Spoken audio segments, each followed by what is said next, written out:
금강 수변상가가 이쪽이랑 저쪽 양쪽에 많이 들어왔는데 여기가 아주 박살이 났어요.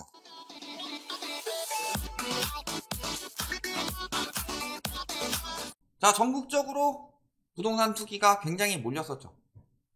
그 중에서 투기의 메카, 투기의 성지라고 불릴 만한 곳, 여기를 절대 빼놓을 수가 없죠. 여기는 코로나 이후가 문제가 아니라 아예 코로나 이전부터, 도시를 만들 때부터 투기가 엄청나게 몰렸던 그 도시죠. 그러니까 투기가 몰렸던 도시의 최후는 이렇게 된다. 그렇기 때문에 다른 도시들보다 지금 더 효과가 나타나고 있는 거다. 어디예요? 세종입니다. 지금이 기회. 세종, 김포 등 집값 떨어지자 외지인 투자 몰려든다. 아이고, 또 비중 가지고 이야기를 하고 있죠. 몰려든 거예요? 자, 반대로 생각을 해봅시다. 외지인 투자가 몰려든다라는 정도라면은 현지인들은 저 가격에도 안 산다. 이게 답 아니에요? 그러면은 외지인들이 더 잘할까요? 현지인들이 더 잘할까요? 뭐 집값 거품이나 이게 적정한 가격인지 이런 거 둘째 치더라도 거기 생활환경을 보면서 이 정도 집값이면 괜찮다라고 느끼는 거는 탁상 공론한 사람보다 경험한 사람들이 훨씬 더 심하다. 직접 경험한 사람들보다 외지인들이 사고 있다라는 것 자체는 실수요는 아직 돌아오지 않았다. 근데 투기 수요들이 그런 거 있죠? 빨리 들어갔다가 망한 사람들. 이 사람들은 왜 그래요? 아직도 그 포모 증후군에 빠져있기 때문에. 그런데 잘 생각해보세요. 집 사면 돈 벌었다. 이런 사람들 물론 올라가는 시기에 잘 샀겠지만 그런 사람들을 계속 이런 식으로 따라가다 망했고, 특히 떨어지는 시기에 반등한다라고 지금 바닥이다 해가지고 잡았던 사람들이 어떻게 됐느냐? 이소부화였나요? 탈무드였나? 거기에 그런 이야기가 나왔죠. 술 좋아하는 어떤 청년이 있어서 부모 유산 받은 거 술에다가 다 탕진하고 외투 하나만 남았다. 그런데 제비가 날아가는 걸 보고 그 외투까지 팔아서 술을 처먹었다. 근데 겨울은 끝나지 않았고 그 제비는 성급히 움직인 제비라서 얼어 죽었다. 그 제비만 보고 들어갔다가 같이 얼어 죽었다. 그런 이야기가 있어요. 딱 그런 셈이죠. 들어가서 오를 상황이냐. 말 같지도 않은 소리죠. 거기다 세종은 갭이 커서 피해가 큽니다. 세종시랑 어떤 곳이냐? 세종특별자치시. 우리나라에는 특별시가 두 개 있죠? 서울하고 세종. 노무현 정부 때 행정수도 이전으로 만들어내기 시작했고 그 계획이 됐고 그 이후에 들어온 거죠. 자, 그래서 보시면 인구는 38만 4,496명, 세대는 15만 9,556세대. 생활권은 여기 1생활권부터 2, 3, 4, 5, 6생활권까지 이렇게 차근차근 만들고 있어요. 이런 식으로. 그래서 중심가가 어디냐라고 하면 이쪽이죠. 먼저 형성되기도 했고 이쪽에 2청사 있긴 한데 이쪽에 1청사가 핵심적으로 몰려있기 때문에 뭐 여기 보면 다 달라요. 중앙행정, 국제교육, 문화, 도시행정, 대학, 연구, 의료, 복지, 첨단 지식 기반 뭐 이런 식으로 분위기는 여러 가지 조성은 이렇게 하기로 했지만 결국에는 투기 판이었죠. 자, 그래서 먼저 세종은 어디부터 형성이 된 거예요? 세종이 만들어진 이유는 뭐예요? 행정수도 이전. 청사들이 세종으로 굉장히 많이 넘어왔다. 저기를 안 볼 수는 없죠. 세종 정부청사 쪽에 가봤습니다. 자, 이번에는 세종시 정부 세종청사 앞에 왔습니다. 이쪽부터 관공서들이 쭉 있는데 뭐 기재부, 행안부, 보건복지부, 국토부 뭐 이런 곳들이 다 몰려있는 곳이에요. 그래서 세종시는 여기를 중심으로 발달을 했죠.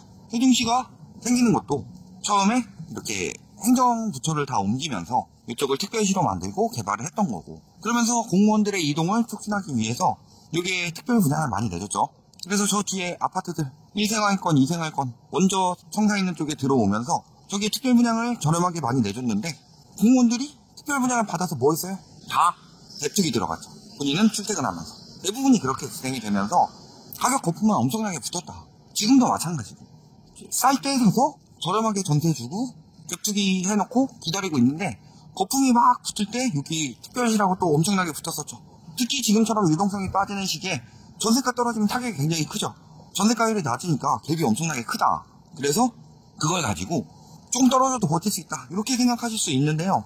대부분이 굉장히 쌀 때 거의 자기 돈 없이 들어왔기 때문에 조금만 떨어져도 전세금 돌려주는 타격이 굉장히 커요. 그러니까 지금 세종이 굉장히 오랜 기간 동안 떨어지고 있는 거고 앞으로도 계속 이럴 거예요. 전세가가 빠지는 시기가 계속 진행이 될 거고 그만큼 앞으로 매물도 굉장히 많이 나올 거고 그렇다. 그래서 보면은 가격도 뭐 비쌀 때는 막 12억 이렇게 올라가고 지금은 거의 다 우리 곡대로 빠졌죠. 근데 앞으로도 한 1력 정도는 더 빠져야 돼요.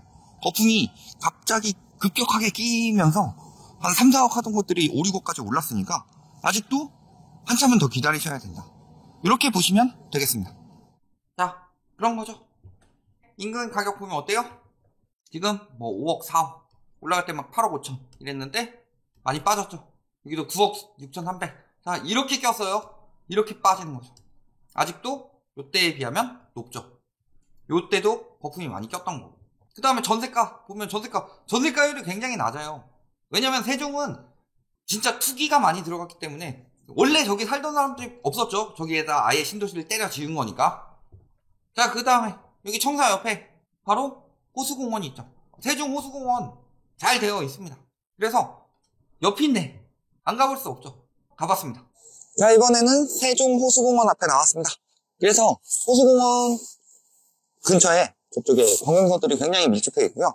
정부 세종청사를 비롯해서 많은 관공서들이 있고 호수공원 자체가 이렇게 굉장히 크게 있습니다. 보시면 뷰도 좋고 걷기도 좋아요. 통행로도 잘 되어 있고. 다만 보시면 지금 사람이 거의 없죠. 접근성이 그렇게 좋진 않다. 뭐 관공서에서 오긴 좋은데 인근에 아파트들 가까운 데가 없어요. 좀 멀리 나가야 있는 거고. 그러니까 이런 것들로 사실 뭐 이용하기 좋다. 호수공원도 항상 이런 것들 다 호재로 가격 띄우고 막 이러죠. 근데 멀어요. 차 타고 와야 돼요. 그러니까 뭐 가깝지도 않고 뭐 호수 뷰 뭐 이런 식으로 가격 다 띄워놓고 요 근처는 거래가 안 돼서 가격이 안 떨어지고 있는 거다. 근데 세종이 전반적으로 지금 거래가 안 되는 거지 지금 상황은 굉장히 좋지 않아요.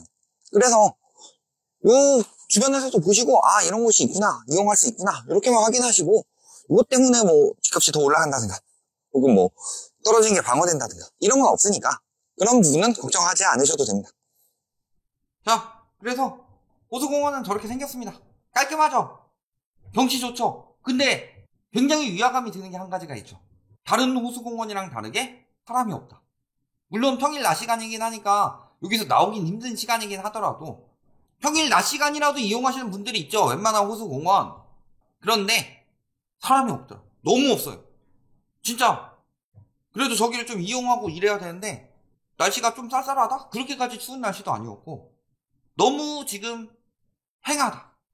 세종이 핵심 상권이 금강 주변 그 다음에 뭐 호수공원 이런 데 분양이 많이 들어왔는데 망할 수밖에 없는 거지 당연히. 집값도 어때요? 전세가율 역시 굉장히 낮고 집값 14억까지 갔다가 지금 9억 3천 더 빠져야 되죠 한참. 요 가격 하던 게 여기까지 갔다 요만큼 빠진 거예요. 여기도 10억 5천 갔다가 5억 8천. 자, 그래도 이쪽은 그나마 좀 나아요. 세종은 지금 굉장히 심각하다. 자, 전세 7억 6천에서 5억 4천 5억 3천에서 3억 굉장히 빠르게 떨어지고 있다. 자, 그 다음에 핵심 상권 안 가볼 수가 없죠. 세종 하신 분들은 핵심 상권 제일 큰 상권 하면 나성동 상권이죠. 이 나성동 상권도 한번 가보겠습니다. 자, 이번에는 세종에서 가장 큰 나성동 상권에 나왔습니다. 그래서 저쪽이 이제 국세청이 있고요. 저쪽에 상가들이 쭉 있어요. 그래서 이렇게 크게 상권이 형성되어 있고 늘 말씀드리지만 세종은 공실이 굉장히 많다고 그랬죠. 그래서 뭐 바로 이 위에도 보이고 여기 뉴발란스 매장 옆에 저기도 공실이에요. 저기뿐만이 아니라 맞은편에도 공실 엄청 보이죠. 이쪽도 마찬가지고 부동산 뒤쪽으로 쭉 다 공실이다. 다만 이쪽에는 보시면은 좀 크게 확대해서 보실게요. 이제 학원 상가들이 많이 있어서 학구는 좋다. 세종시에서 그런 것들을 확인하실 수가 있겠고요. 이런 것들 토대로 이 주변에 아파트들 쭉 보이죠. 이생활권의 아파트들 가격 거품이 엄청나게 붙었었다. 그리고 지금 빠지고 있는데 아직 정상화가 되려면 멀었죠. 얼마 안 빠진 거예요 사실. 그런데 왜 이렇게 거품이 빨리 빠지느냐. 세종, 대구 이런 데가 거품이 굉장히 오랫동안 이렇게 빠지는 이유가요. 투기꾼들이 많아서 그래요. 그러니까 외지인 투기 수요들이 들어와서 가격 잔뜩 올려놨는데 그러니까 전세가율은 굉장히 낮아지고 가격 거품만 계속 붙었다가 빠질 때는 쭉쭉 빠진다. 당연히 빠져야 될 상황인 거고 영끌육들 때문에 죽는다 이게 아니라 사실은 갭투기꾼들이 죽는 거예요. 그러니까 뒤늦게 들어온 사람들은 다 물린 거고. 그럼 보시면은 여기 상권은 큰데 저기 보면 다 임대 여기도 임대 이런 공실들만 잔뜩 있으니까 사실 생활하기 그렇게까지 좋진 않고 그런 부분을 생각하시면요 뭐 세종 같은 경우는 전세가율이 낮다라는 것 자체가 저렴하게 전세를 살 수 있다는 거죠. 매매가에 비하면 훨씬 저렴하게. 그러니까 지금 뭐 물론 전세 거품도 빠지는 중이지만 이런 것들을 토대로 좀 전세 월세 사시면서 정상화 될 때까지 기다리셔. 아직도 매물 많다. 상가든 아파트든 이런 것들 확인하실 수가 있겠습니다. 공실 너무 많죠. 그 모자이크 된 부동산 뒤쪽도 싹 다 공실이에요. 그래서 뭐 진짜로 심한 건물 같은 경우는 10% 들어갔나? 뭐 이런 것도 있어요. 그나마 저기가 중심상권인데. 그러니까 굉장히 심각하다는 거예요. 세종이 왜 저렇게 공실이 많냐? 시별로요. 따져봤을 때 서울 다음으로 평당 임대료가 높은 곳이 세종이다. 그런데 세종 전세가를 보시면 알겠죠. 그렇게까지 높은 전세를 내지 않는 이유. 여력이 덜 되고. 그 다음에 저쪽에는 벌 수 있는 그런 것들이 뭐 공무원들이야 뭐 어느 정도 하겠지만 라는 거죠. 그러니까 당연히 공실이 날 수밖에 없고, 그런데 상가는 엄청나게 많이 지었어요. 자, 그 다음에 여기 역시 이생활권 같은 경우도 급격히 오른 거 이제 거의 다 빠졌습니다. 코로나 이후 오른 건 거의 다 빠졌어요. 그 전에 붙은 게 이제 좀 빠져야 되는 거고, 지금 7억 4,800이 3억이 거래가 됐습니다. 물론 4억대 거래에서 갑자기 뜬 거기 때문에 조금 더 추이는 봐야 되겠지만 3억 거래가 된 거죠. 전세는 4억에서 1억 7천. 전세가율은 딴 데보다는 높죠. 3억이니까. 그런데 굉장히 가격 폭락이 심각하다는 거죠. 그 다음에 여기도 8억 9,800에서 4억 9,250으로 4억 정도 떨어졌고, 전세가는 아주 박살이 나고 있다. 그래서 사실은 그런 영향이 있어요. 말씀하신 대로 대전 전세 비싸니까 세종 갔다가 세종 전세가 올라가고 대전이 떨어지면은 대전으로 가는 이런 긍정적인 효과가 나와야 되는데, 대전도 오르고 세종도 오른다 이런 식으로 계속 부추겨가지고 전세가 거품을 만들어놨으니까 특별히 거품이 심각하게 빠지고 있는 거다. 반토막 이상 나고 있는 거다. 자, 여기보다 더 심각한 곳, 상권이 더 심각한 곳이 금강수변상가죠. 그래서 아예 금강수변공원에 한번 다녀왔습니다. 여기서 수변상가 이야기를 좀 하면서, 근데 이쪽도 볼 수 있겠지만 이쪽은 이미 보고 왔으니까 이제 삼생활권 쪽도 같이 보시면서 여기를 한번 확인을 해볼게요. 자, 이번에는 세종시 삼생활권 금강수변공원 앞에 왔습니다. 그래서 뒤에 크게 보이는 저 강이 금강이고요. 저쪽 아파트 단지들이 잔뜩 몰려있는 쪽이 1, 2생활권. 그 다음에 저 뒤쪽으로 3생활권이 길게 있어요. 1, 2생활권이랑은 다르게 3생활권 같은 경우는 크고 넓다기보다는 좌우로 좀 길게 되어 있는 형국이고, 이런 식으로 아파트 단지들이 들어왔다. 이제 세종시의 특징 같은 경우가 예전에 부동산 투기가 엄청 많이 들어왔죠. 특히 공무원들 위주로 투기가 많이 들어왔었는데, 그래서 그런지 여기도 가격이 엄청나게 올랐었어요. 그래서 사람들이 뭐 세종 가면 엄청나게 뜬다 해가지고, 사실 중심부랑 좀 거리가 있고 걸어서는 거의 못 가고 차 타고 가야 되는 거리인데 여기까지도 막 가격이 14억 막 이렇게 오르고 그랬는데 지금 반토막 났죠. 그래서 가격이 7억대까지 떨어지고, 뭐 전세 같은 경우는 세종 같은 경우는 원래 투기가 많기 때문에 가격이 높지가 않았어요. 그래서 4억까지는 올라갔었는데 지금 그것도 반토막이 났다. 이런 것들 보실 수가 있고요. 금강을 중심으로 금강 보이는 상권 해가지고 금강 수변상가가 이쪽이랑 저쪽 양쪽에 많이 들어왔는데 여기가 아주 박살이 났어요. 그래서 전국에서 공실률이 가장 높은 곳이 금강 수변상가다. 그래서 공실률이 57%나 될 정도로 완전히 무너졌다. 이런 것들 보시면은 신도시 기대감만 있었고 사실 공무원들 온다 뭐 이런 식으로 해가지고 분양도 했는데 공무원들이 분양만 받고 다 전세 내주고 그런 상황이니까 여기가 이제 아직 조성이 되는 과정에서 집값 거품이 엄청나게 꼈다. 이게 지금 빠지고 있는 중이고 꽤 오래됐죠. 대구랑 세종 같은 경우는 굉장히 오래 빠지기 시작했는데 아직도 가격이 더 많이 빠질 거니까 지금 급하게 마음 먹기보다는 가격이 충분히 정상화된 다음에 보시는 게 맞다. 상가 역시도 지금 상권이 형성이 잘 안 되고 있기 때문에 임대료도 앞으로 점점 떨어질 거예요. 수익률도 안 나오고. 그러니까 그런 것들 이후에 생각하시는 게 좋겠다. 이렇게 보시면 되겠습니다.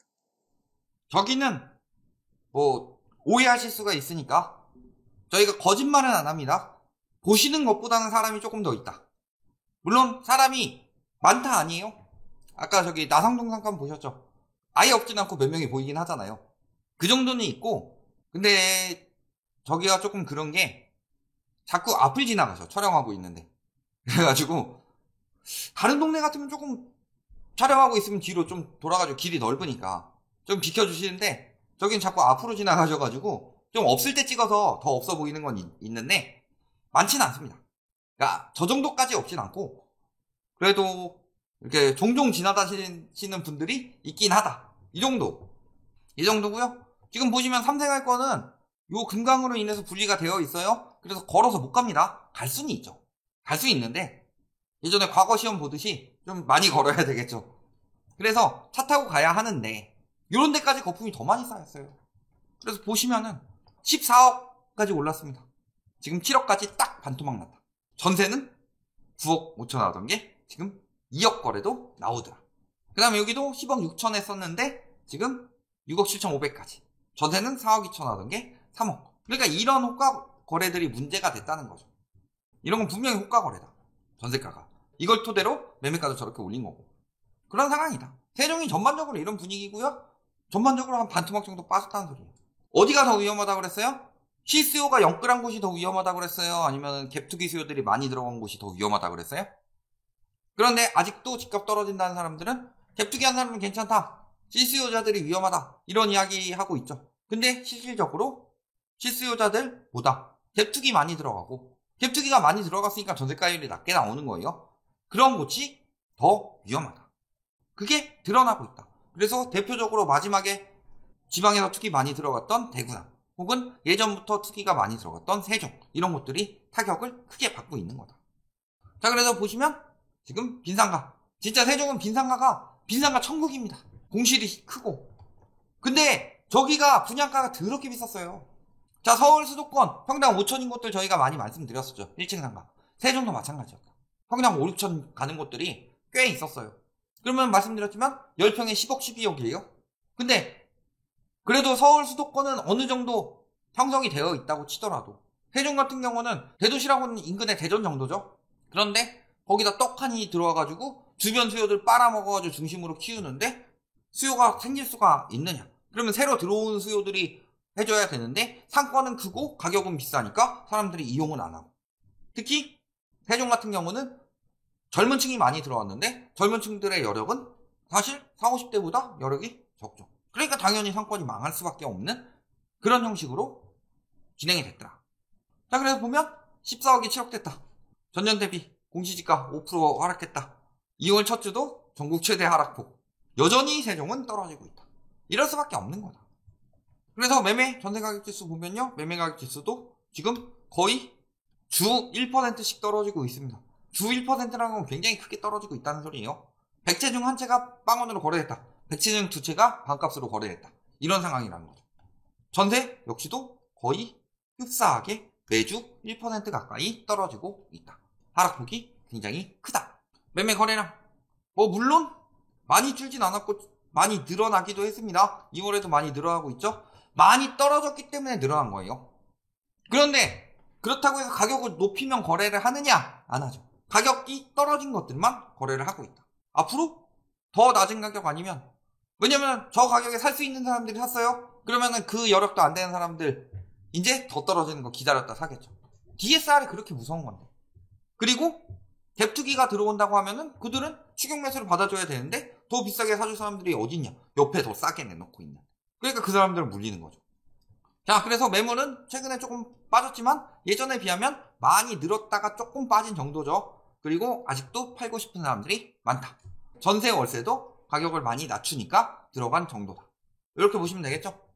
입주, 이제 입주는 내년에 많습니다. 올해도 이 정도. 그러니까 입주 영향도 있죠, 물론. 그런데 입주보다 더 중요한 거는 수요의 영향이었고, 공급보다 더 중요한 게 수요고, 입주 아파트보다 더 중요한 게 매물이다. 수요 공급에서는 입주 아파트보다 매물이 더 중요하고, 그 다음에 그거보다 더 중요한 거는 집은 지어져 놓고서 변동성이 크지 않기 때문에 수요가 몰리느냐 안 몰리느냐. 그런데 지난 몇 년간 광풍이 불었었던 거고, 지금 그 광풍에 대한 콩깍지가 벗겨지니까 빠지고 있는 거다. 이렇게 되고 있는 거예요. 예전부터 들어갔던 세종이니까 굉장히 오랜 기간 계속 떨어지고 있는 거고요. 앞으로 이런 식으로 오래 거품이 꼈던 곳들은 서울이든 수도권이든 마찬가지로 세종처럼 길게 떨어질 거다. 그리고 급격히 꼈던 곳들은 급격히 빠지고, 이런 상황이 앞으로 전국적으로 펼쳐질 거예요. 라이트하우스는 왜 전국적으로 다 떨어진다고 하냐? 지방마다 시장이 다른데.